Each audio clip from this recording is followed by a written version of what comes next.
Welcome to NN news update చూద్దాం.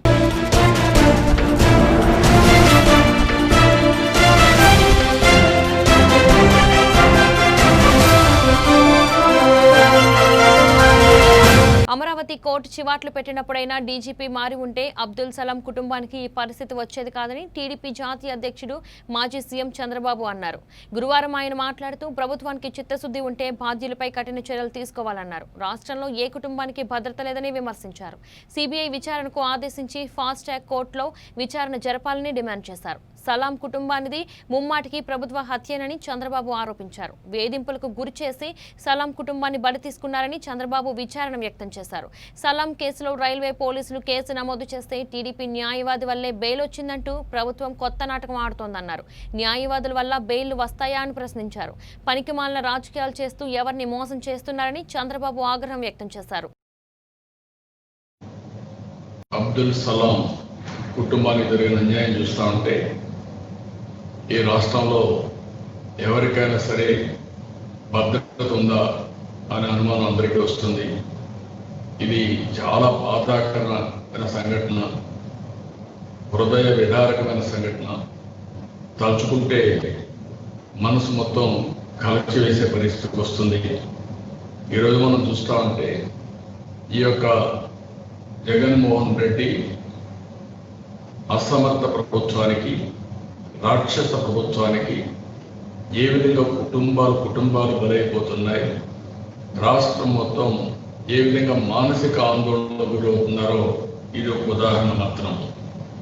ఈరోజు అబ్దుల్ సలాం చూస్తే ఆయన ఒక గోల్డ్ షాప్లో పనిచేస్తూ ఉండడం, అక్కడ వాసు వర్మ అనే వ్యక్తి యజమాని, 40 సంవత్సరాల వయసు ఇతనికి, 21 సంవత్సరాలు ఆ షాప్లో పనిచేశాడు. కావాలని అతను అనారోగ్యంగా ఉన్నప్పుడు కూడా ఇతనే ఉండి ఆ షాపును నడిపించి నీతి నిజాయితీగా ముందుకు పోయారు. ఒకరోజు అక్కడ చూస్తే 1.5 కేజీ బంగారం దొంగతనం జరిగిందనే ఉద్దేశంతో కనీసం ఎవరు చేశారని వెరిఫై చేయకుండా కావాలని ఇతని పైన తప్పుడు ఆరోపణలు పెట్టి అక్కడి నుంచి అతన్ని అన్ని విధాలా బాధ పెట్టడం మొదలుపెట్టారు. ఈరోజు మనం చూస్తూ ఉంటే ఈ షాపులో నిమిషాంబ బంగారు షాప్ ఇది. ఇందులో 2019 నవంబర్ 7న షాప్ యజమాని పోలీసులకి ఫిర్యాదు ఇచ్చారు. ఆ ఫిర్యాదు ఇచ్చిన తర్వాత ఇతనితో కనీసం ఎవరు తీసుకెళ్ళారు, ఇప్పుడు అన్ని కూడా మనకు ఇవన్నీ కూడా ఉన్నాయి, ఎక్కడికక్కడ సర్వేలెన్స్ కెమెరాస్ టెక్నాలజీ ఇవన్నీ ఉపయోగించుకోవచ్చు. అవన్నీ ఉపయోగించేయకుండా ఇతన్ని 42 రోజులు జైల్లో పెట్టారు. 42 రోజులు జైల్లో పెట్టే మునుపు ఇతని దగ్గర బంగారం ఉంటే 18 తులాలు బంగారం కూడా లాగేసుకున్నారు. ఆ లాగేసుకున్న తర్వాత ఇతను జైల్లో పెట్టి అక్కడి నుంచి ఇతని మీద చాలా అమానుషంగా ప్రవర్తించే పరిస్థితికి వచ్చారు. ఆ 42 రోజుల తర్వాత ఇతను బయట వచ్చాడు. ఆ 42 రోజుల తర్వాత బయట వచ్చిన తర్వాత ఇంకా షాప్లో ఉద్యోగం పోయింది కాబట్టి అక్కడి నుంచి ఒక ఆటో పెట్టుకుని కుటుంబాన్ని పోషించుకోవడం కోసం, ఆయన వైఫ్ కూడా బాగా చదువుకున్నది, ఒక టీచర్గా పనిచేస్తుంది, డిగ్రీ పాస్ అయింది, ఒక ప్రైవేట్ స్కూల్లో పనిచేసే పరిస్థితి ఉంది. వాళ్ళకు చూస్తే ఒక అబ్బాయి ఒక అమ్మాయి. ఈ నలుగురు కూడా ఇది జరిగిన తర్వాత చాలా బాధాకరమైన సంఘటన. ఆటో తోలుతా ఉంటే ఒకరోజు భాస్కర్ అనే వ్యక్తి ఒక ఫిర్యాదు ఇస్తే ఆ ఫిర్యాదు బేస్ చేసుకుని మళ్ళీ అబ్దుల్ సలాంని పిలిపించి వార్నింగ్ ఇచ్చి ఆ 70,000 రూపాయలు తీసుకున్నావు, అది కూడా ఇచ్చేసేయాలి అని చెప్పి బెదిరించే పరిస్థితికి వచ్చాయి. ఇవన్నీ కూడా అతను భరించలేనటువంటి టార్చర్. ఒక అమాయకుల్ని ఏ విధంగా బలి తీసుకున్నారో ఇది ఒక ఉదాహరణ మాత్రం. దానిపైన అతను చాలా క్లియర్గా వాళ్ళకి చెప్పాడు.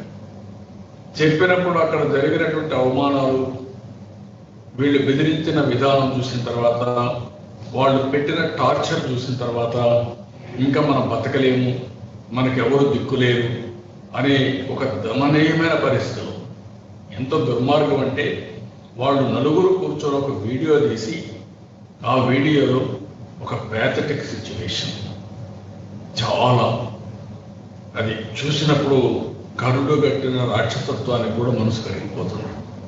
అంత ఇదిగా అతను మాట్లాడుతూ చాలా దమనీయమైన పరిస్థితుల్లో నాకెవ్వరూ లేరు, నేనేమీ చేయలేకపోతున్నాను, మళ్ళా వీళ్ళు అరెస్ట్ చేస్తారు, ఇంకా ఎక్కువ హింస పెడతారు, ఆ హింస భరించడం కంటే చనిపోవడం మేలైన నిర్ణయానికి వచ్చాము అనే విధంగా ఆయన మాట్లాడితే, బలి ఇచ్చే మునుపు పశువులు కూడా ఎంత బాధపడతారో కానీ వీళ్ళు నలుగురు మనుషులు.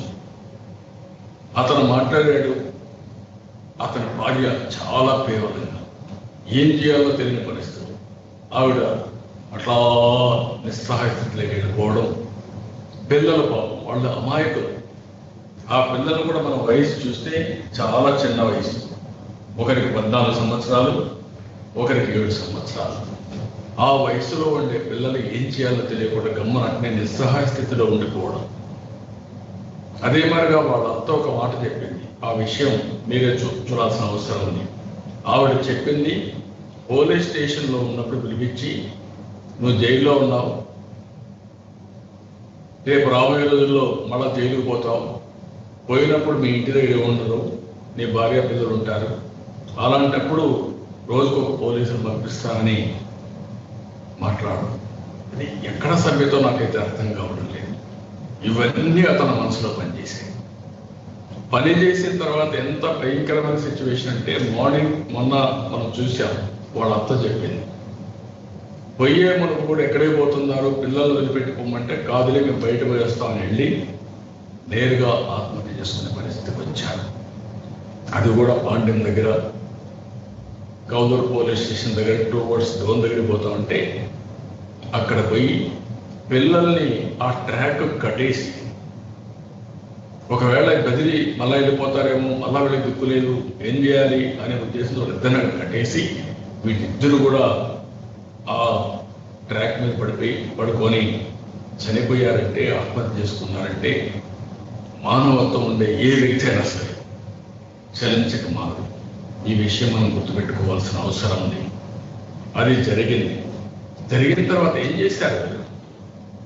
రైల్వే పోలీస్ కేసు బుక్ చేశారు. స్థానిక పోలీసులకు తెలియదా మీకు ఈ విషయం?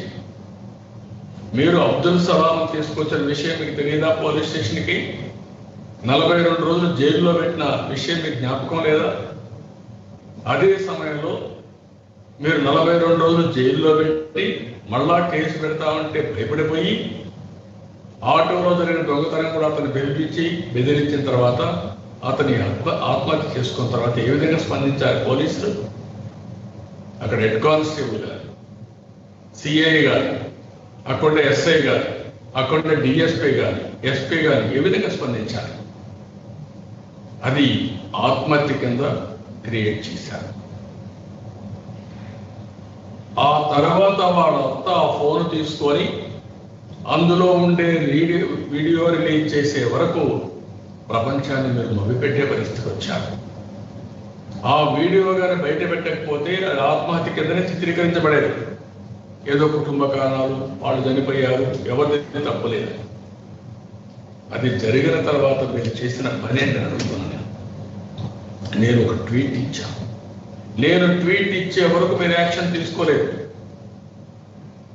నేను ట్వీట్ ఇచ్చిన తర్వాత అప్పుడు మీరు కథలకు వచ్చి ఏదో ఒక విధంగా ఇది ఒక పెద్ద ఇష్యూ అవుతుంది, మైనారిటీలో అభద్రతా భావం వస్తుంది, మనకు వ్యతిరేకత వస్తుందనే ఉద్దేశంతో ఒక తప్పుడు కేసు పెడతారు.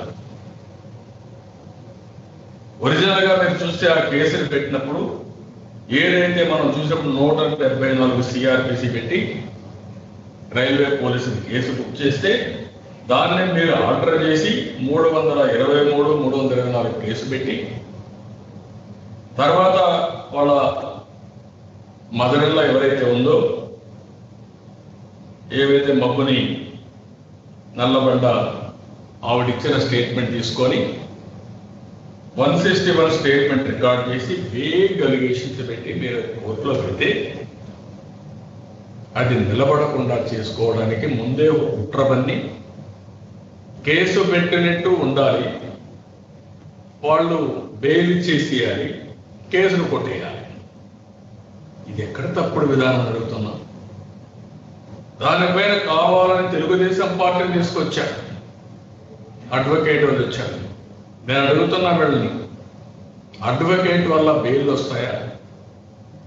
అచ్చెన్నాయుడు పైన ఎప్పుడు వచ్చింది బెయిల్? 90 రోజులు 70 రోజులు ఏం చేసి తప్పు చేశారు? ఒక లెటర్ ఉందని కదా, ఏ సెక్షన్స్ పెట్టారు మీరు? కొల్లు రవీంద్ర పైన కేసు పెట్టి 70-80 ఏళ్ళు ఒక ఫోన్ చేశారనే కదా మీరు కేసు పెట్టారు. ఏ సాక్ష్యాధారాలు ఉన్నాయి మీకు? ఎలాంటి సెక్షన్లు పెట్టారు?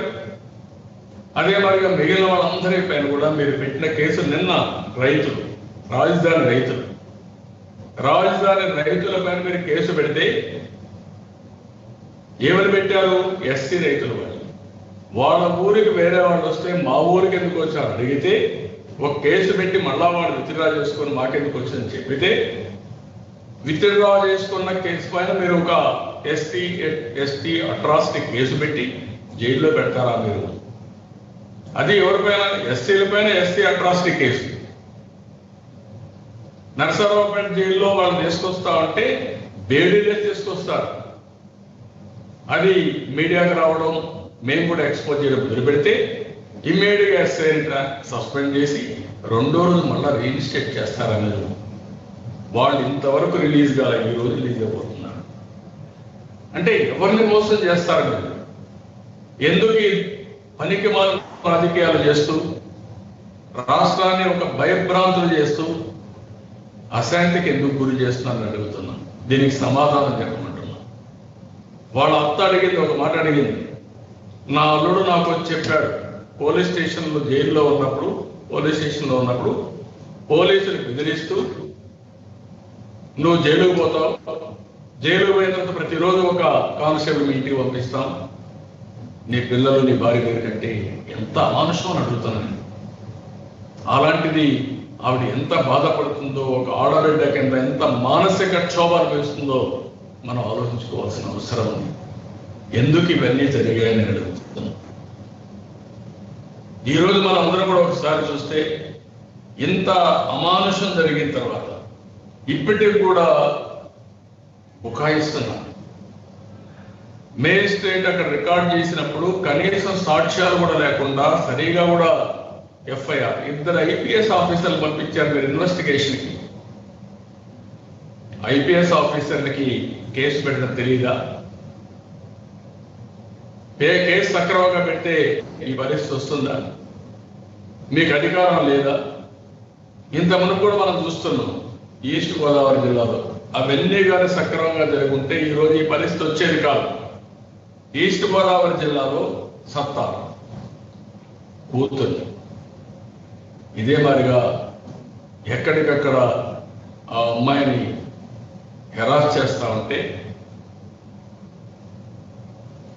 ఏది మానభంగం చేసి ఎన్ని అరెస్ట్ చేస్తా ఉంటే వాళ్ళ తండ్రి పోలీస్ స్టేషన్కి వెళ్ళి చాలా దీనావస్థతో నా కూతురికి మరుగవుతుంది, యాక్షన్ తీసుకోమంటే పోలీసులు యాక్షన్ తీసుకోకుండా అతన్ని హెరాస్ చేయడం మొదలుపెట్టారు.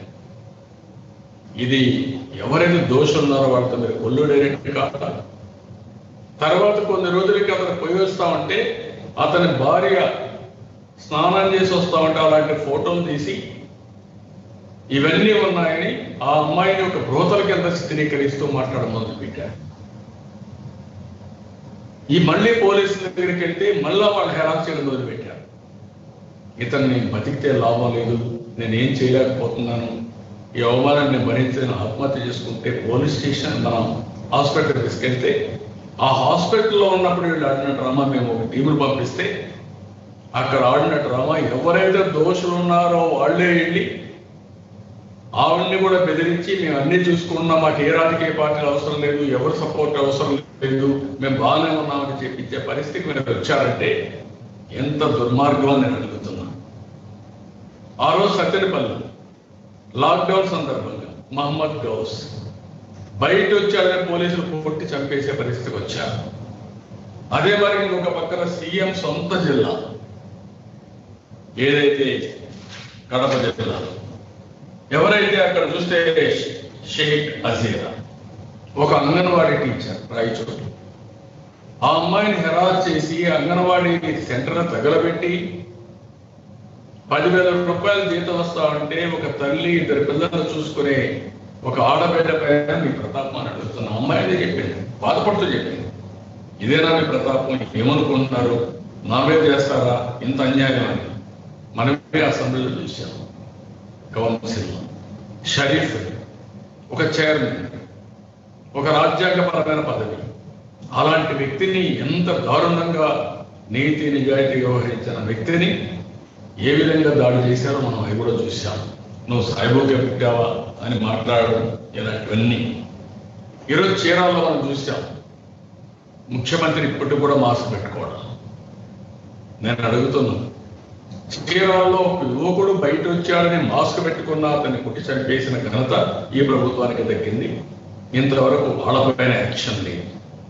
అదే మరి ఇంకొక పక్కన మనం చూస్తా ఉంటే, ఈరోజు ఎక్కడైతే సుధాకర్ మాస్క్ అడిగాడు, ఒక డాక్టర్ కడాన పిచ్చోడి చేసి సిబిఐ ఎంక్వైరీ వేస్తే ఇంకా రిపోర్ట్ రావాల్సిన అవసరం ఉంది. ఒక సోషల్ మీడియాలో ఒక కార్యకర్త, ఒక అతను వాళ్ళ పార్టీకి ఓటేశాడు, ఓం ప్రకాష్.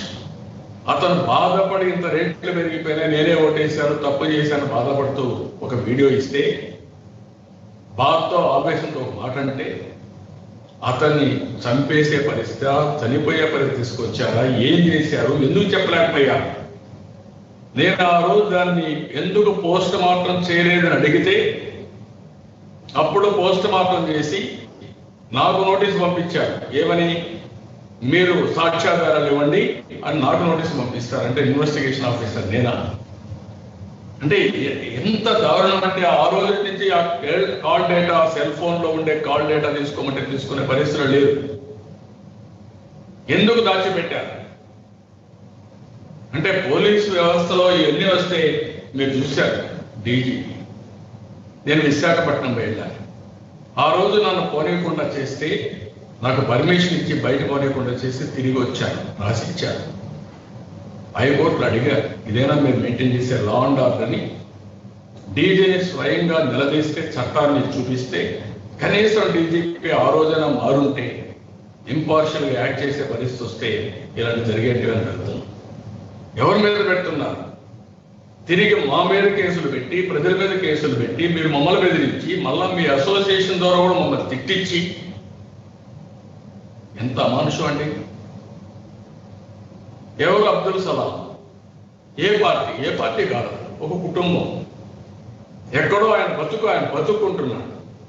అలాంటి వ్యక్తి కూడా బ్రతకడానికి వీలు లేదు. మేము ఇక్కడ చెప్పింది జరగాలి. అక్కడ కూడా మనం ఒకసారి చూస్తే అందులో కూడా రాజకీయం. ఒకతను ఉన్నాడు, ఒక షాప్ ఓనర్, ఈయన పార్టీ అతను శ్రీధర్ అనే వ్యక్తి. ఆ శ్రీధర్ అనే వ్యక్తి, గంగశెట్టి శ్రీధర్, అతను వాళ్ళతో ఫ్రెండ్షిప్ పెట్టుకొని ఇతన్ని హెరాస్ చేయాలనే పరిస్థితి, ఇతనికి ఎమ్మెల్యే క్లోజ్గా ఉన్నాడు. అంటే ఈ ఎమ్మెల్యే వీళ్ళంతా కలిసి ఎంత అరాచకాలు చేస్తున్నారో ఇప్పుడు జరిగింది. జరిగిన తర్వాత ఎందుకు వీళ్ళ ఫోన్లన్నీ మీరు సీజ్ చేయలేదు? ఎవరెవరు మాట్లాడారు? ఎవిడెన్స్ వస్తాయి కదా, ఎందుకు చేయలేదు చెప్పండి. పోనీ is it the way of investigation? ఒకప్పుడు ఏ విధంగా మీరు ప్రవర్తించారు, ఏ విధంగా చేశారు, ఈరోజు ఎందుకు ఈ విధంగా చేస్తున్నారు? దీనికి జగన్మోహన్ రెడ్డి సమాధానం చెప్పాలి కదా. ఈరోజు ఈ సంఘటనలు చూస్తా ఉంటే, ఈ రాష్ట్రంలో ఏ కుటుంబానికైనా భద్రత ఉందా అని నేను అడుగుతున్నాను. ఒక పక్క లైంగిక వేధింపులు, ఇంకొక పక్క ఆస్తులు వీళ్ళే. నిన్నే మనం చూసాం నంద్యాల ఇంకొక ఎమ్మెల్యే, ఒక ఆడబిడ్డ చెప్తూ ఆ ఆస్తులు బలవంతంగా రాసేయమని ఆ ఆస్తులు లాగేసుకుని, కడాన వీళ్ళ మదర్ డాక్యుమెంట్ కూడా వాళ్ళు లాగేసుకునే పరిస్థితికి వచ్చారంటే, రాసుకొని అది ఇచ్చేసేమంటున్నారంటే ఆస్తుల్ని. ఎక్కడికి పోతున్నారు? మీరు నాకు ఉండేది ఇదే ఆస్తి, ఇది పోతే నేను విడోని, నేను ఏమవుతాను అని ఆడబిడ్డ జగన్మోహన్ రెడ్డిని ప్రార్థించే పరిస్థితికి వచ్చిందంటే, ఈ ముఖ్యమంత్రి చెవులున్నాయా, కళ్ళున్నాయా, ఇంటున్నాడా? ఏంటివన్నీ? ఈ అరాచకాలు ఏంటి? దీనికి సమాధానం చెప్పని అడుగుతున్నాను. 4 రోజుల నుంచి ఇవన్నీ చేస్తా ఉంటే, ఈ రోజు మీరు ఒక యాక్షన్ తీసుకొని ఇప్పటికైనా సరే ముఖ్యమంత్రి బయట వచ్చి తప్పు జరిగింది, నేను గట్టిగా ఉంటాను, అని చెప్పడం వదిలిపెట్టి తిరిగి మా మీద దాడి చేస్తారా మీరు? అంటే మేము ప్రజలకు ఎవరికి అన్యాయం జరిగినా మేము మాట్లాడకూడదా? అబ్దుల్ సలాం మా పార్టీ కార్యకర్తనా? కాదు. ఎందుకు అన్యాయం చేశారని అడుగుతున్నాం. నిన్న ఒక కుటుంబం అక్కడే ఒక చిన్న కాంట్రాక్ట్ అతను చేసుకోలేకుండా ఎమ్మెల్యే ఇంటర్ఫేర్ అవుతా ఉంటే నా కుటుంబం గడవదు, నేను ఏమైపోవాలి, ఇది కూడా చేసుకోకపోతే ఎంత బతుకుతాను, నేను బతకూడదా అని దీనావస్థలో అతను వీడియో తీసి ప్రజలకు విజ్ఞప్తి చేసే పరిస్థితికి వచ్చారంటే ఎక్కడికి పోతున్నాం మనందరం అర్థం చేసుకోవాల్సిన అవసరం ఉంది. అమెరికాలో కూడా మనం చూసాం, అక్కడ ఇట్లా జరిగాయి. కడాలు అక్కడ జరిగినప్పుడు మనం చూస్తే ఎవరైతే మొత్తం జార్జ్ ఫ్లాయిడ్ని ఒక నల్ల జాతీయుడిని అమానుష్యంగా పోలీసులు చంపేస్తే దేశం అంతా కూడా విప్లవం వచ్చింది. దానిపైన ట్రంప్ ఏమయ్యాడో మనం చూసాము. నేను అందుకే ఈ ప్రభుత్వాన్ని ఒకటే డిమాండ్ చేస్తున్నాను, మీనమేషాలు వద్దు, తప్పుడు ఆరోపణలు వద్దు. మీకు ఏమాత్రం కూడా ఇది ఉంటే ఎవరైతే అబ్దుల్ సలాం కుటుంబానికి హత్యకు ఈ ప్రభుత్వ హత్య, నేను చాలా స్పష్టంగా చెప్తాను. మీ ఉదాసీనతే ఈరోజు రాష్ట్రంలో ప్రతి ఒక్కరికి భవిష్యత్తు అంధకారం అయిపోయింది, వేధింపులు పెరిగిపోయినాయి, మానసిక ఆందోళన చెందుతున్నారు. ఆ మానసిక ఆందోళనలో ఇంకా బతుకితే లాభం లేదు, ఈ అవమానాలు, ఈ యొక్క హింస మనం భరించలేము, కాబట్టి చావే శరణ్యం అని చెప్పి చాలా మంది ఆత్మహత్య చేసుకునే పరిస్థితి, ఆ మెంటాలిటీకి వచ్చారు. ఇది చాలా బాధాకరం. అందుకే ఇప్పటికైనా ఈ ప్రభుత్వం చాలా స్టబన్ గా ఉండాల్సిన అవసరం ఉంది. మీ నీతి నిజాయితీ నిరూపించుకోవాల్సిన అవసరం ఉంది.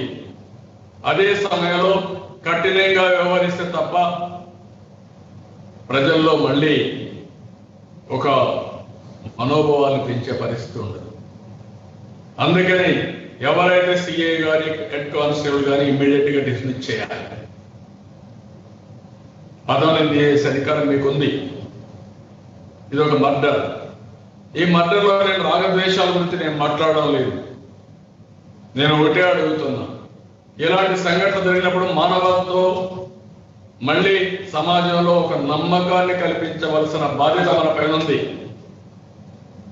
అది కల్పించకపోతే ఇంకా ఇలాంటి సంఘటనలకి దారి తీస్తుంది, రెచ్చిపోతారు, మమ్మల్ని ఎవరేం చేయలేరనే ఉద్దేశంతో ఇంకా దౌర్జన్యాలు పెరిగే పరిస్థితి వస్తుంది.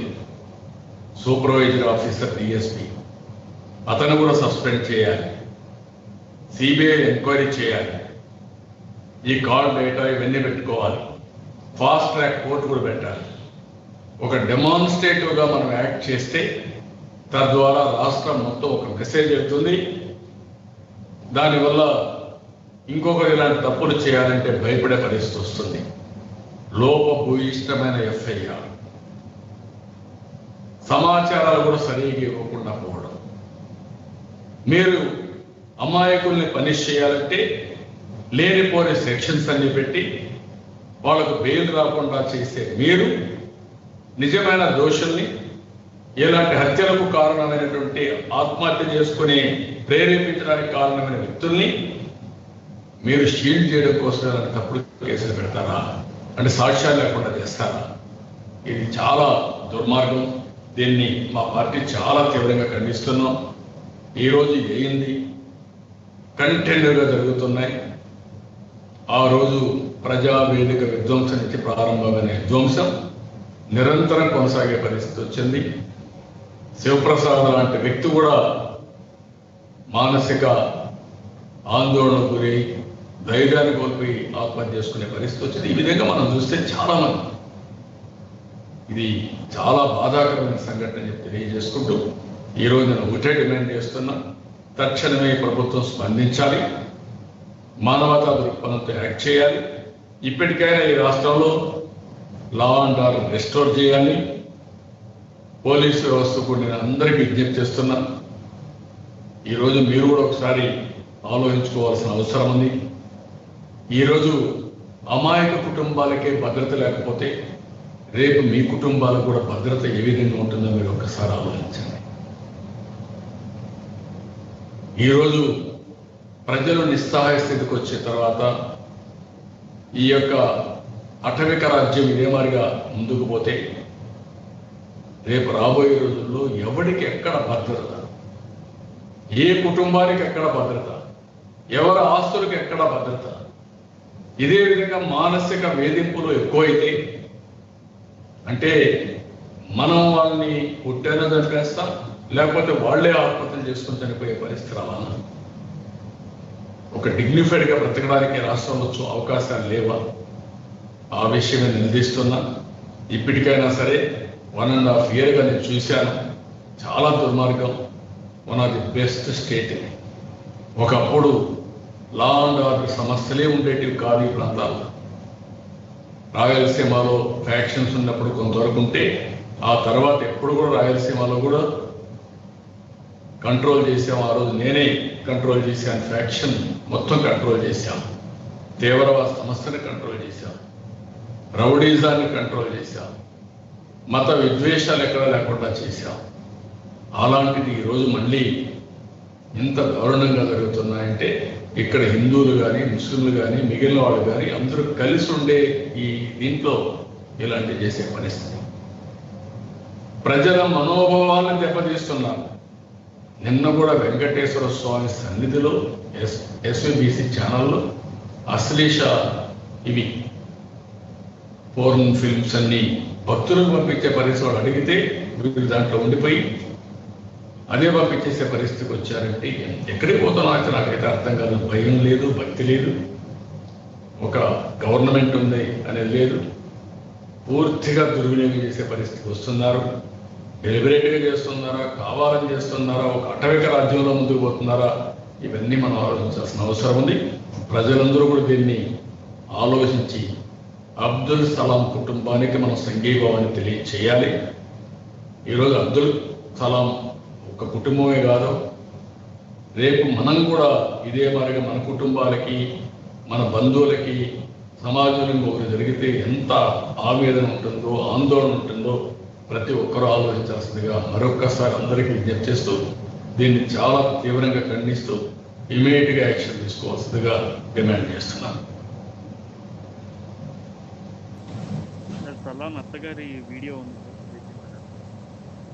ఏం చూపండి.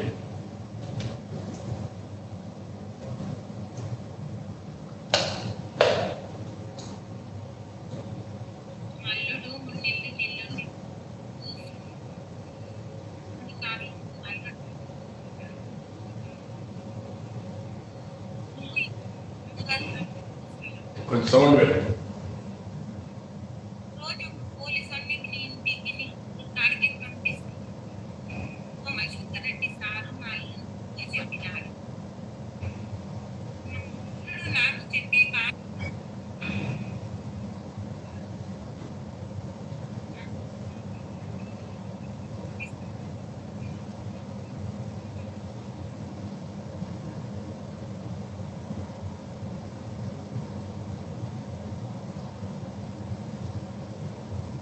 మీరు ఇది చూసిన తర్వాత నీపై కేసు పెట్టి జైలుకు పంపిస్తే 3 నెలలు జైల్లో ఉంటావు.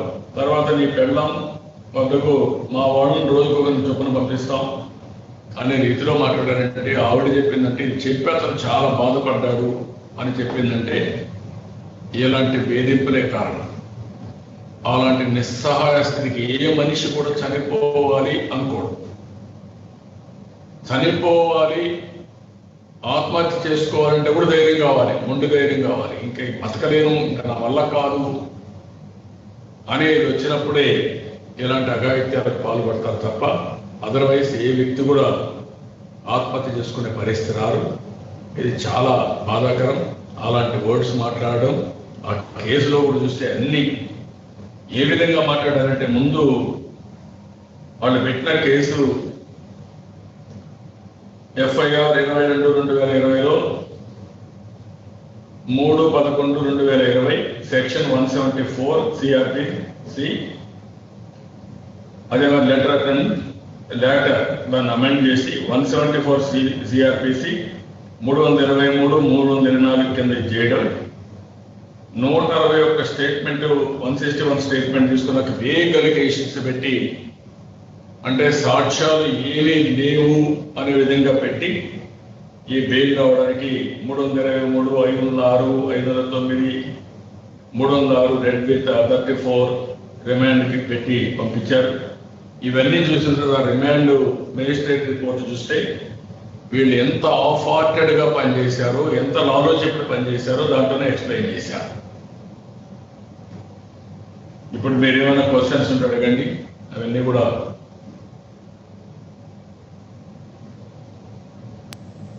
రాజేష్ గారు తమ ప్రశ్నను అడగగలరు.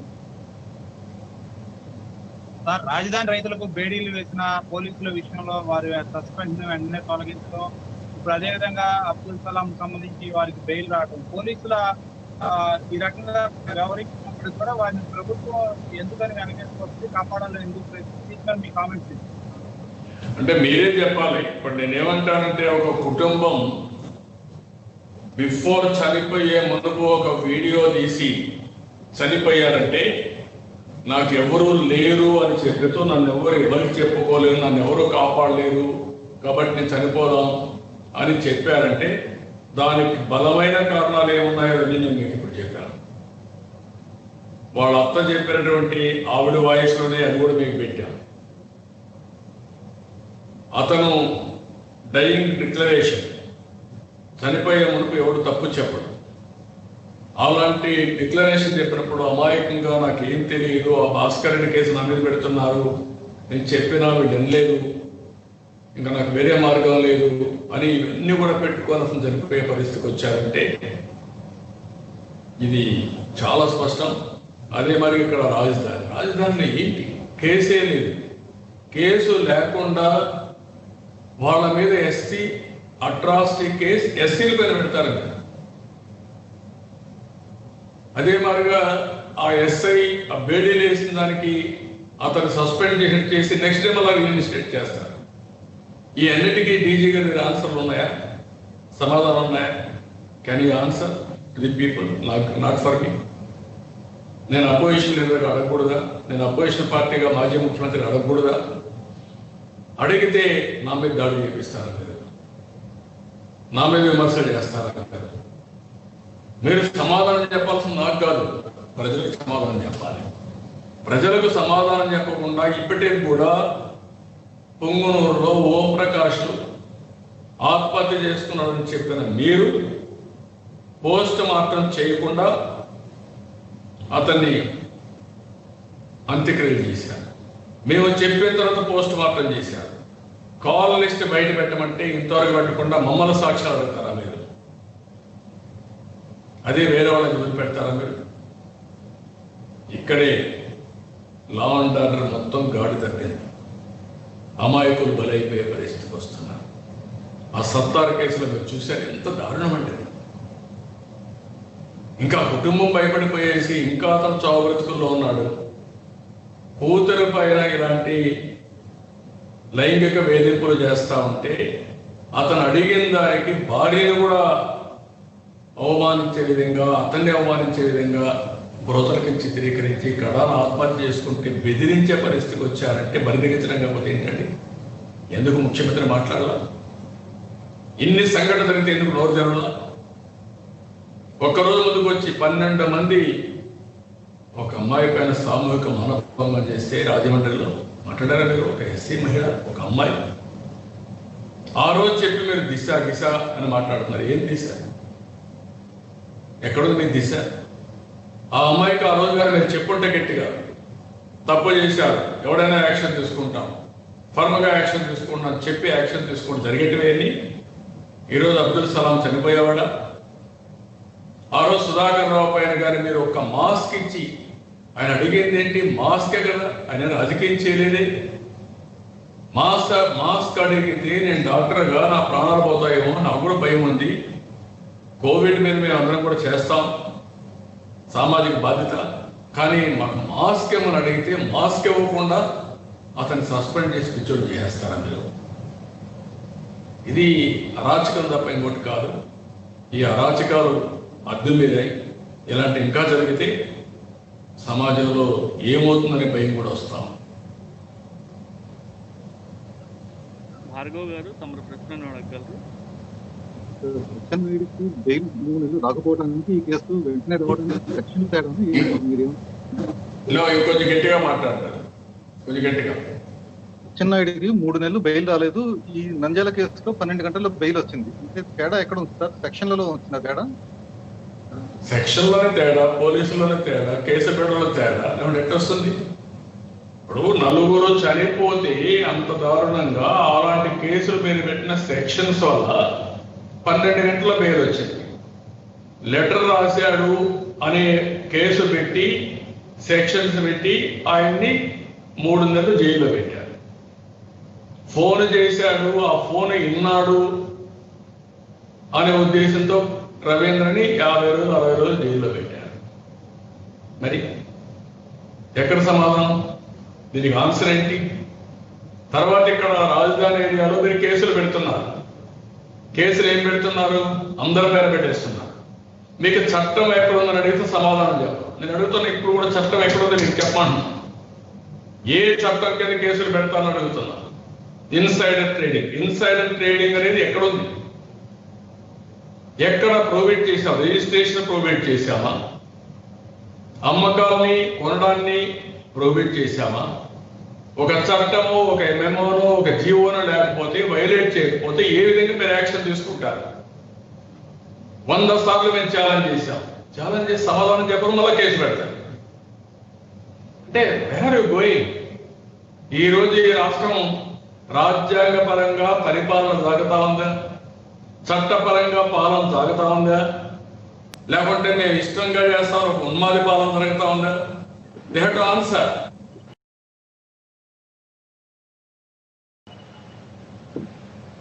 ఇలాంటి చేస్తే పోలీసులు కూడా రేపు మీరు కూడా బలైపోతారు. అది నా బాధ. వ్యవస్థలు అన్ని బలహీనమైపోయిన తర్వాత అందరం వల్లరులే. ఈ రోజు నా మీద పెట్టారు కేసులు, ఇంకొకరి మీద పెట్టారు కేసులు, నాకు సంబంధం లేదు. మీరు ఆనందపడితే ప్రజలు కూడా రేపు మీకు కూడా భద్రత లేదు. సత్తారు ఊహించాడు ఆ కేసులు పెడతారని? లేకపోతే ఇక్కడ ఉండే రాజమండ్రిలో ఉండే అతను అన్యాయం జరిగితే పోలీస్ స్టేషన్ పోతే ఏమైంది? ఈస్ట్ గోదావరిలో అబ్దుల్ సలాం కానీ, కర్నూలు నంద్యాలలో సత్తార్ కానీ ఏమైంది? రేపు ఎవరికైనా ఇది జరుగుతుంది. అలాంటి జరిగే పరిస్థితి వచ్చినప్పుడు అందరూ ఆలోచించాల్సిన అవసరం ఉంది. ఆ విషయమే నేను ప్రజలకు అప్పీల్ చేస్తున్నాను. రవిచంద్ర గారు తమ ప్రశ్నను అడగగలరు. సార్ నమస్తే సార్. ముఖ్యంగా ఈ పోలీసుల మీద ఇప్పుడు వరకు కూడా అనేక ఆరోపణలు వస్తున్నాయి. కానీ గతంలో ఏ ప్రభుత్వం కూడా పోలీసులను అరెస్ట్ చేసిన సందర్భాలు లేవు. మా ప్రభుత్వం మాత్రమే పోలీసుల్ని అరెస్ట్ చేస్తుందని చెప్తున్నారు. మరొకటి, ప్రతిపక్షం మీద ఒక ఆరోపణ చేస్తున్నారు. ఏదైతే నంద్యాల ఘటనలో ఎవరైతే లాయర్ ఉన్నారో ఆ లాయర్ టీడీపీకి చెందిన వ్యక్తి, అతను వాదించడం వల్లే వారికి బెయిల్ వచ్చిందని కూడా ఇంకో అధికార పార్టీ నుంచి ఇంకో ప్రతిపక్షం మీద ఇంకో ఆరోపణ వస్తుంది. మా దగ్గర లాయర్ లేరా? ఉన్నారు కదా. ఎందుకు అచ్చెన్నాయుడికి బెయిల్ రాలా? కొల్లు రవీంద్రకి ఎందుకు బెయిల్ రాలా? వీళ్ళ అడ్వకేట్లు వేరే వాళ్ళకి ఆర్గ్యూ చేయడం లేదా? అతను ఏమన్నాడు? నిన్న పార్టీకి పదవికి రాజీనామా చేస్తూ నేను వృత్తి చేసుకుంటాను అని రాజీనామా చేసే పరిస్థితి వచ్చాడు. మీరు ఆరోపణ చేశారు. ఎందుకు మీరు యాక్షన్ తీసుకోరు? నేను స్ట్రైట్ కోసం అడుగుతున్నా. పోలీసులు తప్ప నేను అన్నాను. రౌతు కొద్దే గుర్రం. ఈ ముఖ్యమంత్రి అరాచకానికి పోలీసులు కూడా బలైపోతున్నారు, వ్యవస్థలు బలైపోతున్నాయి. ఆ విషయమే నేను చెప్తున్నాను. మీరు కూడా ఏదో పోస్టింగ్స్ కోసమో లేకుంటే ఇంకో దానికోసమో ఇది పడద్దని. మీ కుటుంబాలు కూడా ముఖ్యం, మీ భవిష్యత్తు కూడా ముఖ్యం, రాష్ట్రం కూడా ముఖ్యం. రాష్ట్రంలో మీరు కూడా భాగమే. లా అండ్ ఆర్డర్ మెయింటైన్ చేయాలి. అందరం గట్టిగా ఉంటే అది సమాజానికి శ్రేయస్కరంగా ఉంటుంది. నాగరిక ప్రపంచంలో ఫస్ట్ అందరికి కావాల్సిన భద్రతాభావం ఉండాలి. అభద్రతాభావంతో మనం బతికితే అది మంచిది కాదు. వీడు రుచిమరిగా ప్రతి ఒక్కరూ వచ్చి ఏదో ఒక తప్పుడు కేసులు చేసి పెట్టి బెదిరించే కొద్దికి, మీరు వాడు చెప్పినట్టు వినే కొద్దికి ఇంకా ఎక్కువ అరాచకాలు వస్తున్నాయి. కడాన మిమ్మల్ని కూడా వదిలిపెట్టరు. మీ దగ్గర తప్పులు చేయించి తర్వాత మీరు కూడా ఇబ్బందులు పడే పరిస్థితి తీసుకొస్తారు తప్ప ఎవరిని వదిలిపెట్టరు. అలాంటి చేయొద్దనే కోరుతున్నాం. ఈ పోస్ట్ కాబట్టి ఇంకొక పోస్ట్ అవుతుంది. న్యాయం చేయండి, చట్టాన్ని గౌరవించండి. చట్ట వ్యతిరేక కార్యక్రమాలు ఎవరు చేసినా తప్పే. అందరూ చట్ట వ్యతిరేక కార్యక్రమాలు చేస్తే ఏమవుతుందండి రాష్ట్రం? ఎక్కడికి పోతున్నాం? ఆ విషయమే నేను ఎడ్యుకేట్ చేస్తున్నాను. బూతులు తిట్టారు, ఇష్ట ప్రకారం మాట్లాడుతున్నారు, ఇంకా మాట్లాడలేదు పర్లేదు. ఎంతమంది ఈరోజు ఆ విషయం అందరం గుర్తుపెట్టుకోవాల్సిన అవసరం ఉంది. వాళ్లే ఈరోజు మాట్లాడే పరిస్థితికి వచ్చారు. వీకర్ సెక్షన్స్ మాట్లాడుతున్నారు, ఎస్సీలు మాట్లాడుతున్నారు, వాళ్ళ పార్టీ వాళ్ళు మాట్లాడుతున్నారు, బయట వాళ్ళు మాట్లాడుతున్నారు. ఇంకా తెలుగుదేశం అపోజిషన్ పార్టీ సరే అందరూ బాధపడే పరిస్థితి వచ్చి అందరూ విక్టిమ్స్ అయ్యే పరిస్థితి వస్తాం.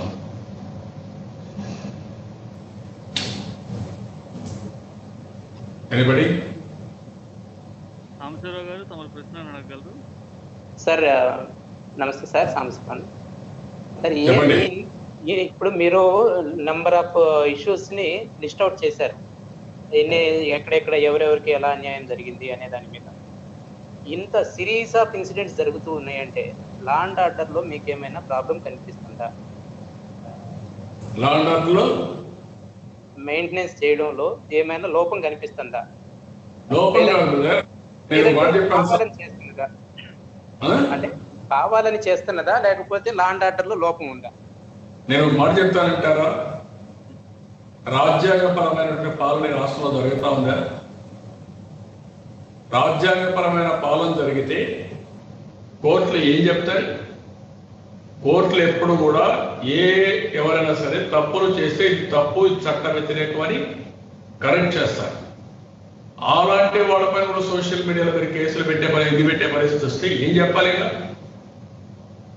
అంటే పోలీసు వ్యవస్థ పనిచేయదు. తర్వాత రాజ్యాంగపరంగా ఉన్న రాజకీయ పార్టీలు మాట్లాడడానికి వీలు లేదు, వాక్ స్వాతంత్రం లేదు, ప్రజలకు వాక్ స్వాతంత్రం లేదు. మీరు ఏ కేసు పెట్టినా వాళ్ళు భరించాలి. మీ వాళ్ళు ఎంత హెరాస్ చేసినా ఎవరు పట్టుకోవాలి, ప్రజలు కూడా దాన్ని భరించాలి. ఎక్కడికి పోతున్నాం? ఎక్కడ ఉంది law and order? Might is right. ఇది ఒక జంగల్ రాజ్యమా? ఎక్కడ? మీ మీద పేపర్ వాళ్ళు రాస్తారు కాబట్టి మీ పైన 2430 జీవో తీసుకొచ్చారు. ఎవడు రాయడానికి వీలు లేదు. అంటే ఏంటివి? మీరు రాయకూడదు, మేము మాట్లాడకూడదు, కోర్టులు మాట్లాడకూడదు, ఇంకెవరు ఈ రాష్ట్రంలో మాట్లాడారు? ప్రజలు వాళ్ళ పిల్లల్ని ఏమైనా చేసినా కూడా ఆడపిల్లలకు భద్రత లేకపోయినా నోరు మూసుకుని కూర్చోవాలి. లేకపోతే వాళ్ళపైన దాడులు చేస్తారు, వాళ్ళు చంపేస్తారు. ఎక్కడికి పోతున్నాం? ఇది వేరే మాసం. వాళ్ళ ఆస్తులకు రక్షణ లేదు.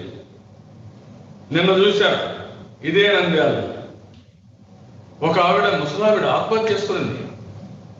ఏంటి ఆవిడ ఆస్తి వీళ్ళు ఆక్యుపై చేసేసుకొని రిజిస్ట్రేషన్ చేసేసుకునే పరిస్థితికి వస్తే ఉండే ఆధారం పోయిందని ఆవిడ ఆత్మహత్య చేసుకునే పరిస్థితి. అంటే ఆస్తి పోయి ఆత్మహత్యలు, ఇంకా బతకలేవు, ఏం బతుకుతామని. కనపడవా మీకు ఇవన్నీ? ఇంకా నేను కూడా నేను మాట్లాడితే నా మీద ఎదురుగాడు ఇప్పటి నుంచి. ఎంత చులకరండి, ఎంత చౌకబారు రాజకీయాలండి. నేను పెట్టే కేసు ప్రతి ఒక్క దాన్ని అడ్డంగా ఏదో విధంగా పురజల్లాలి, ఎదురుదాడి చేయాలి, దాన్ని డైవర్ట్ చేయాలి అనే ఆలోచన తప్ప కరెక్ట్ చేసుకోవాలనే ఆలోచన మీకు ఎప్పుడైనా ఉందా అని అడుగుతున్నాను. నేను ఆత్మకూరుకు పోయినప్పుడు చలో ఆత్మకూరు పోతా ఉంటే ఏది పెద్ద లా అండ్ ఆర్డర్ ప్రాబ్లం అక్కడ? ఎదురు మా ఇంట్లో మీరు గేట్లకు తాళ్ళు కట్టారు. You answer that. అంటే దీనికి ఆన్సర్ లేదు. ఇంకా శివప్రసాద్ ఫర్నిచర్ తీర్చకపోమని లెటర్ రాస్తే కూడా తీర్చకపోకుండా అతని పైన కేసులు పెట్టి హెరాస్ చేసి అతను ఆత్మహత్య చేసుకునే పరిస్థితి తీసుకొచ్చారంటే ఎక్కడికి పోతున్నారు? చాలా ఒకటి కాదు, సిరీస్ ఆఫ్ ఇన్సిడెంట్స్ జరుగుతూనే ఉన్నాయి, ఇంకా జరుగుతాయి. ఆ పరిస్థితి తీసుకొస్తున్నారు. అదే నేను చెప్తాను.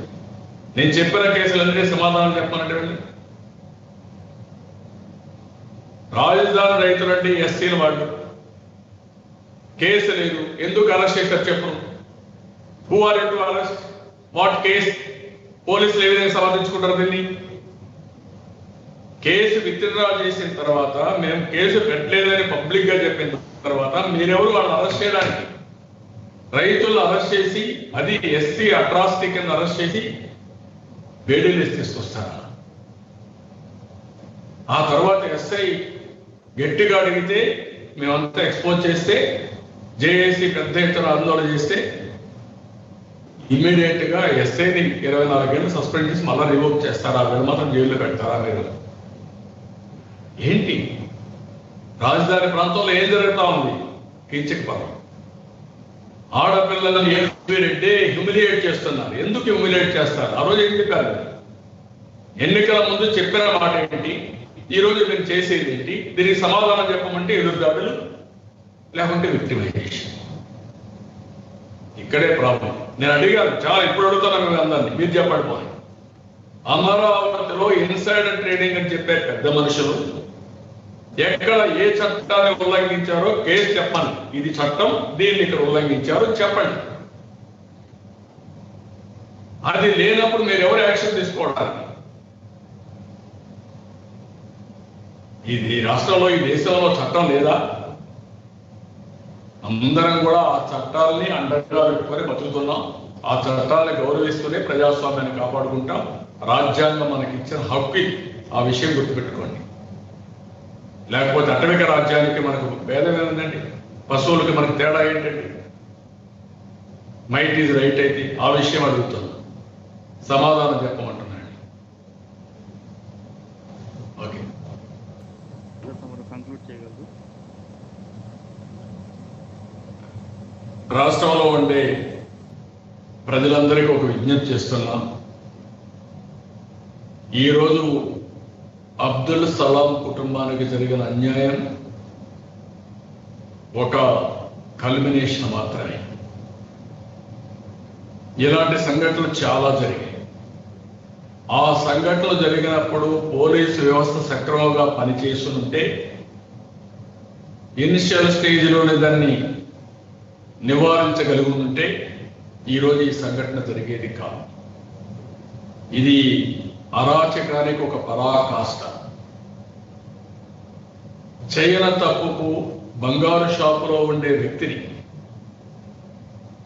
కేసు పెడితే ఇంకేం చేయాలో తెలియకుండా అతని దగ్గరుండే 18-20 తులాల బంగారం కూడా ఇచ్చేసి, వాళ్ళ అత్త ఇచ్చిన, వాళ్ళ మామ ఇచ్చినట్టు బంగారాన్ని ఇచ్చేసి తప్పించుకోవాలని ప్రయత్నం చేస్తే 42 రోజులు జైలు పంపించాను. ఉద్యోగం తీసేశారు. అక్కడి నుంచి బయట ఆటో పెట్టుకొని దీన్నన చేసుకుందామని ఆటో దొరుకుంటా ఉంటే అక్కడి నుంచి ఎవడో ఎక్కడో దొంగతనం జరిగితే అది ఈ ఆటోలో జరిగింది, ఇతని వల్లనే జరిగింది అని అతని పైన కేసు పెట్టి అక్కడి నుంచి మళ్ళా హెరాస్మెంట్ మొదలుపెట్టడం, బెదిరించడం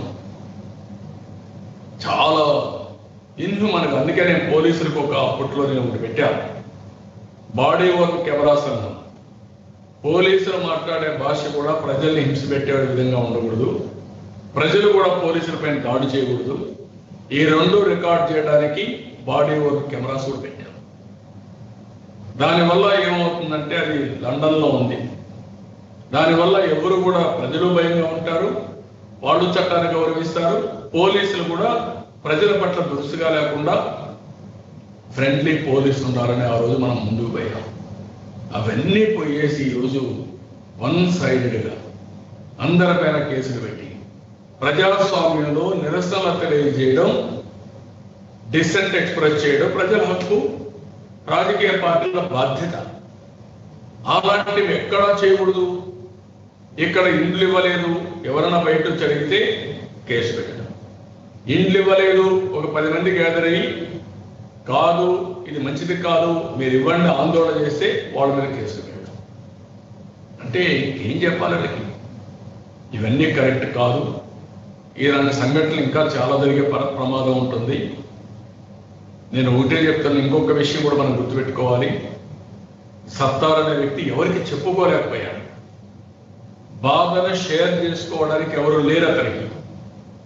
కనీసం సమస్య పరిష్కారం మేము ఉన్నాము, నువ్వు ధైర్యంగా ఉండని చెప్పలేకుండా ఒక అత్త ఉంది, ఆవిడ కూడా నిస్సహాయరాలు. 1-2 సార్లు అతనికి అండగా నిలబడితే ఆవిడ తిట్టడం మొదలుపెట్టారు, అవమానించడం మొదలుపెట్టారు. ఆవిడ సైలెంట్ అయిపోయే పరిస్థితికి వచ్చింది. అందువల్లనే నిస్సహాయ స్థితిలో చేసుకోలేని పని అతను చనిపోవడమే కాకుండా కుటుంబం కూడా ఉంటే రావాలని బాగా చదువుకున్న భార్య, మామూలుగా మైనారిటీలు చాలా మంది తక్కువ చదువుకుంటారు, బీకామ్ డిగ్రీ చేసింది, టీచర్గా పనిచేస్తుంది, పిల్లలు తెలివైన పిల్లలు. అందరినీ తనతో తీసుకెళ్ళిపోయాడంటే ఇది మానసిక క్షోభకు పరాకాష్ట. ఈ విషయం మనం గుర్తుపెట్టుకోవాల్సిన అవసరం ఉంది. నేను అందుకే రాష్ట్రంలో ఉండే ప్రతి ఒక్కరిని కోరుతున్నాను, సోషల్ యాక్టివిస్టుల పైన కేసులు పెట్టారు. రంగనాయకమ్మ ఎంత వయసు అండి, ఆవిడ మీద కేసు పోస్టులో ఎల్జీ పాల్మర్స్కి అన్యాయం జరిగిందంటే సిఐడి ఆఫీస్ పిలిపిస్తారా? ఈ విధంగా ప్రతి ఒక్కరిని భయభ్రాంతులు చేసే పరిస్థితి రావడం, కడాను ఎక్కడ కూడా లా అండ్ ఆర్డర్ లేకుండా వీళ్ళు అనుకున్నట్టన్నీ ఏకపక్షంగా చేపిస్తూ కడాను వీళ్ళకి భద్రత, వాళ్ళ ఆస్తులకు భద్రత లేదు, ప్రజల ఆస్తులకు ఈరోజు భద్రత లేదు, ప్రజల ఆడబిడ్డల మానానికి భద్రత లేని పరిస్థితి తీసుకొస్తున్నారంటే ఎవరికి ఏమవుతుందో అర్థం కాని పరిస్థితి వస్తే చాలా దుర్మార్గం అని. 12 మంది మానభంగం చేసిన ఆ అమ్మాయికి ఆ రోజు కానీ మీరు న్యాయం చేసుంటే ఈరోజు ఇంకొక ఎవరన్నా భయపడతారండి, ఎవరన్నా వస్తారు, ఎవరు రావడం, అలాంటివన్నీ జరిగాయి. కాబట్టి ప్రజలు మీరు ఆలోచించాలి. రాజకీయ పార్టీలుగా మా బాధ్యత మేము చేస్తాం. ఎవరు కూడా అధికారం శాశ్వతం కాదు. అట్లా అనుకొని ఇష్టానుసారంగా చేస్తే చాలా సమస్యలు ఉంటాయి. అధికారులు కూడా విజ్ఞప్తి చేస్తున్నారు, మీరు కూడా రెచ్చిపోయేసి వాళ్ళు చెప్పినట్టుగా చేయాలని కానీ మీరు పోతే మీ యొక్క విలువ కూడా పోతుంది, ప్రజల్లో చులకనవుతారు.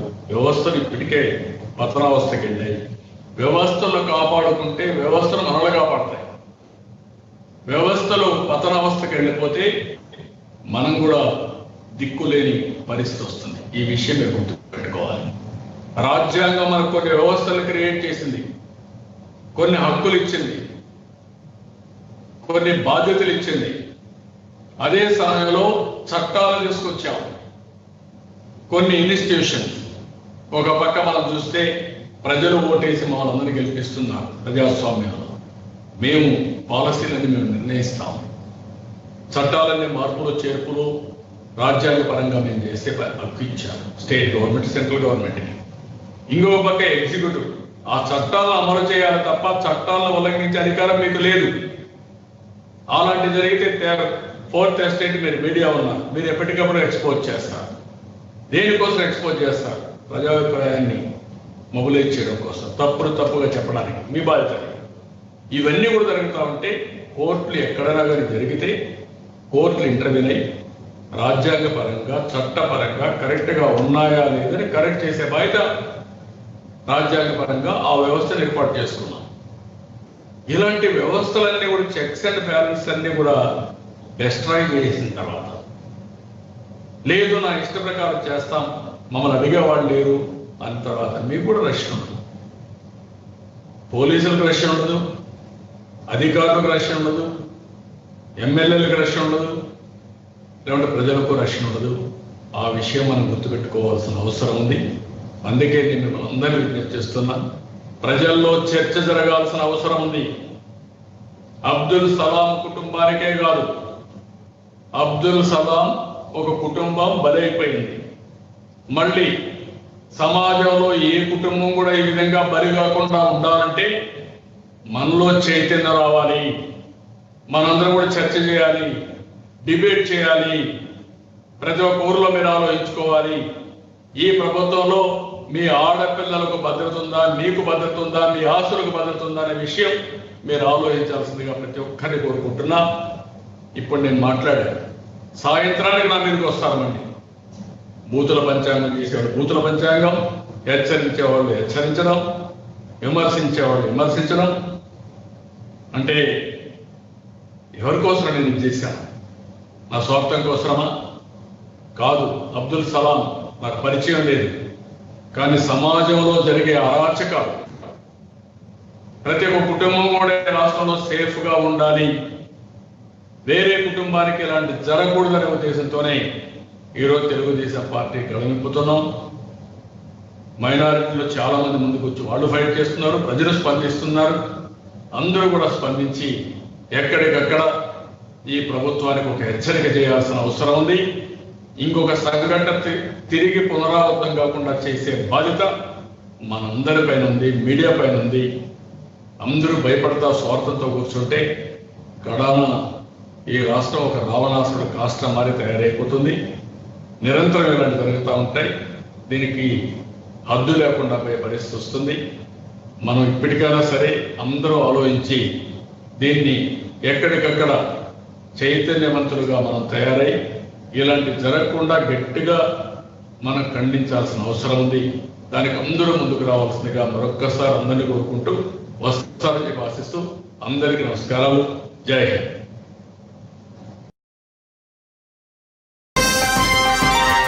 ఇవి ఇప్పటివరకు ఉన్న అప్డేట్స్. చూస్తూనే ఉండండి ANN న్యూస్.